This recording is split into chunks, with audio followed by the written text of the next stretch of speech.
I want to tell you, it was razor close. There are 12 scoring loops around this track. It reverts to the previously passed loop, and it's going to be close between Jeff Gordon and Ryan Newman. Okay, here you see Newman. This is in between turn 1 and 2. And it's raining hard right here. I think that's why Gordon jumps out of the gas. Yeah. And Newman charging hard. And right here is about where the caution came out. And you see Newman just let off and let him have it. And there's a scoring loop right there. And Wally, they were showing a shot. You can see the rain right here. Yeah. This is a shot they showed, and Wally picked it out the lap before. Like Wally said, it is raining hard over there. And when they got back over there, that's it, man. And if it rains, they're not going to ride around under caution. So we're not going to get to a 114 or a 115 and have to worry about it.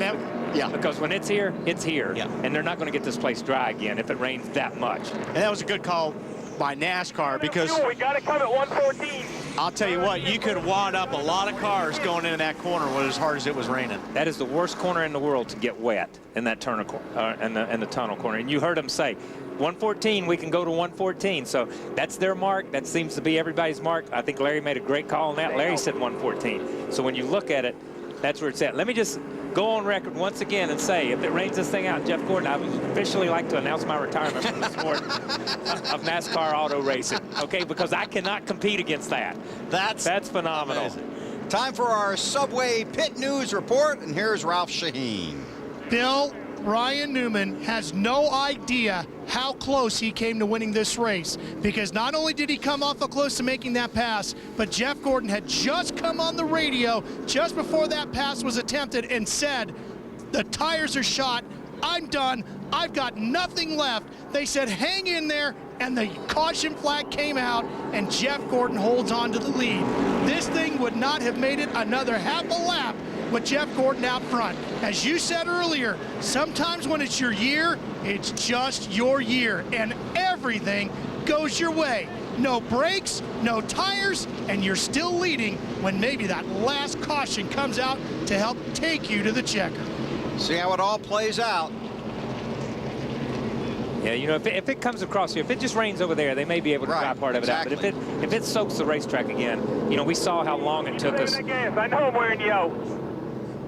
Keep conserving that gas. I know I'm wearing you out. That's Letarte talking to me. Look how hard it's raining. Oh, yeah. Forget it. My goodness. Marty. Oh, sorry. Marty, go ahead.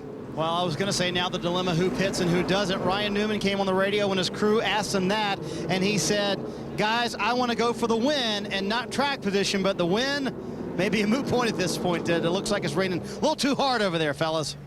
Yeah, again, we had a long rain delay before this race went green. Supposed to go green about 2:20, went green a little after 5 o'clock Eastern time. Some point here, so we'll see. And you know, but that's one of those deals. Where's he at on his window? I think that's Ryan asking where Jeff's at on his window, worrying about when he's going to pit and are they going to run that long. It's Chrissy Newman, Ryan's wife. Yeah.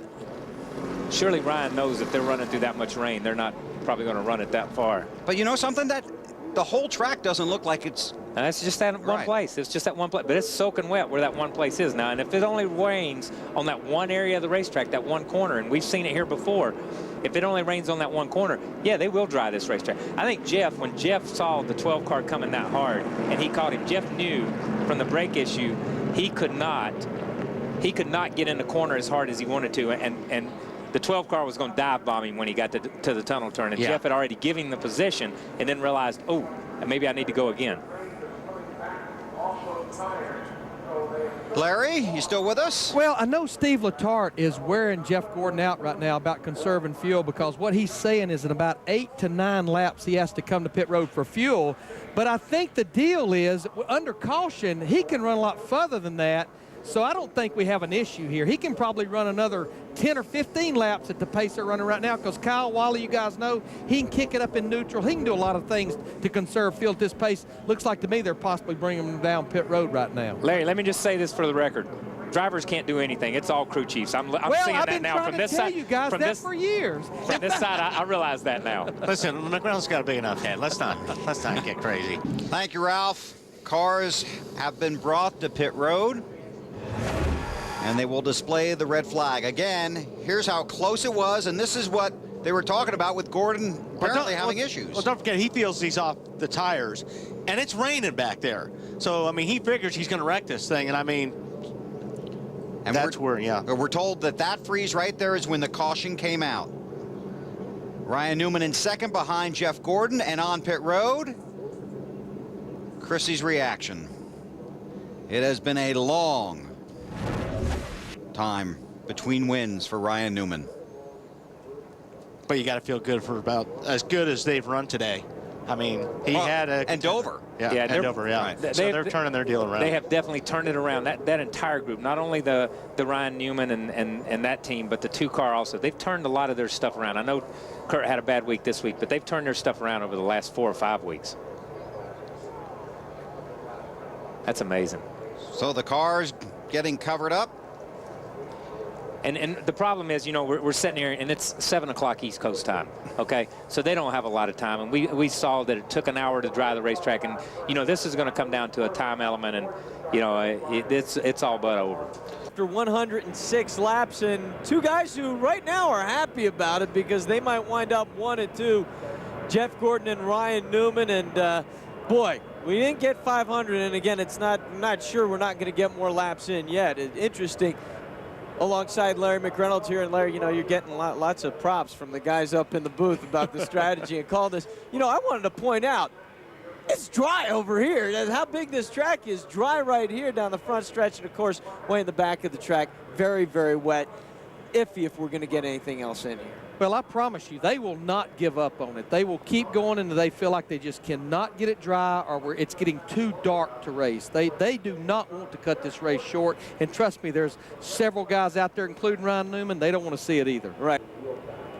Jeff is watching those clouds roll over here. And Jeff, I'm assuming you've never prayed so hard in your life for rain right now. Yeah, I've never looked at clouds as much as I am right now, trying to figure out what they're going to do. Great call by Steve Letarte, all the guys on this DuPont Chevrolet. We've got a great race car. We just need a track position. We're having some problems with the brakes, so, you know, not able to drive up there. So what a great call to get that track position. I don't know what's going to happen here. You know, it came down hard, and it's going to take them a little while to dry it, but I think it's going to need to rain a little bit more before they call it. Our entire crew was questioning that call and wondering what Steve Letarte had up his sleeve. Were you wondering as well, or did you trust him? No, I trust him. You know, I thought out in clean air with a few cars behind us we'd be in good shape, which we were. Thing just took off. That shows you just what clean air will do. But the problem is with the brakes, it starts vibrating. The right front starts losing grip, and then we fade right there at the very end. And you know, it feels like something's getting ready to break, which I've had brake issues here before, and it's no fun. I don't think the brakes are going to go away. They just pick up some pad buildup and a lot of vibration. So the car's great for you know, the first half of a run, and we'll see if we need to come back in and get some tires here in a second. So you think it's a pad problem. What's causing that? Do you have any idea? Well, you know, the way I brake the car is not good for certain pads. You know, I don't like to jump on them real hard and get straight off them. I carry the brakes down in the corner, and we found the same issue at Richmond. We fixed it there with a little bit different pad than this. And, you know, we had a few issues yesterday, but we thought it was brake temp. And then today, I don't think it's brake temp. I think it's a pad. So it's something that we're going to have to revisit. We know what our other teammates have on for pads. But Jimmy, I know Jimmy for a fact, he brakes so much harder and different than I do. We can't always run the same as him. So far, you've weathered a lot of challenges today. If this race goes back to green, how much trouble are you in? We're in a little bit of a hole. It just depends on what these other guys do. You know, they're about halfway through a run or close to it maybe, so it might, you know, they might decide that they want to come in too, and then we won't be in too much trouble. If they stay out like we did, then yeah, we've got a big hole to dig ourselves out of. Lap 65 was the key there when you didn't come in, and that was all a part of playing out the strategy. Is that correct? You need to talk to Steve Letarte about that. He's the guy that made that call. You know, I think that he was looking at this being a 100-lap race and, you know, getting to the halfway point, which was really smart. I think he was looking at the radar, knew the rain was coming any time, and you know, we weren't getting any farther up than 9th, having brake issues, so, you know, it's a gamble worth taking. And Jeff Gordon is the winner. It's his 79th career win, his 4th of 2007, his 4th win here at Pocono.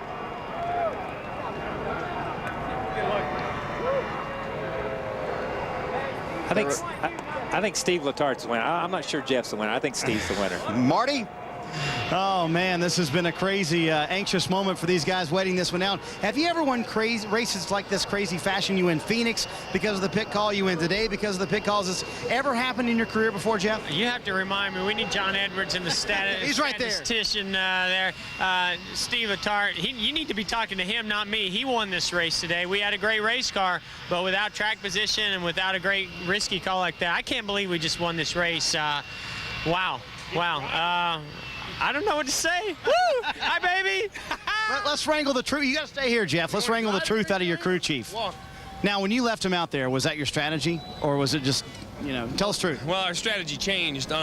We had a decent car, but it's so hard to pass here. It's spread out. But Shannon called it. He saw some rain clouds coming. He told me to check the radar, and then, we're just shooting for wins. That's our goal. That's 10 more points in the chase. That's all we're trying to do is make the chase and have as many points as we can when we get there.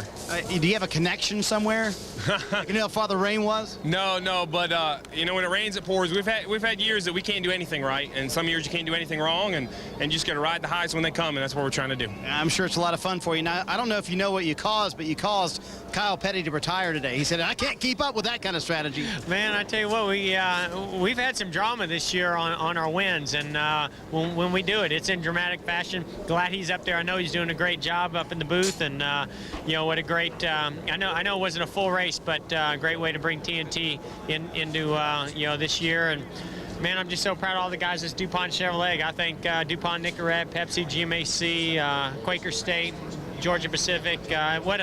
Just a great way to finish this day out. I never thought we were going to get on the racetrack, so to get out here and have it come down to strategy. You win some this way, you lose some this way, and we won this one today, I guess. That's what they're telling me. I still don't believe it. I don't believe it until I see John Darby or Mike Helton or something. Yeah, it's official. We'll get them down here. Jeff, real quick, this is the first win after a big loss for the France family in the sport. I know Bill France meant a lot to you. Yeah, and I definitely want to, send all of our wishes out to the France family. I mean, Bill and his entire family did so much to get this sport where, we wouldn't be here with these sponsors all over the cars, all the fans in the stands, and be this excited about, pit strategy and wins if this sport wasn't as big as it is. And that would never have been possible without Bill France Jr., without Bill France Sr., and without the France family and Brian and Lisa. I know they're going to continue this sport on, and we're going to play our part to do the best we can to keep it going as well. Victory lane, my friend, is that way, okay? All right, Jeff Gordon headed to victory lane. He'll walk this time, Bill. Thanks, Marty. The fourth time in his career that Jeff Gordon has won a rain-shortened race. Ryan Newman had one top 10 finish in the first 8 races. He has 5 top 10s in the last 6 races. 5th consecutive top 10 finish for Denny Hamlin.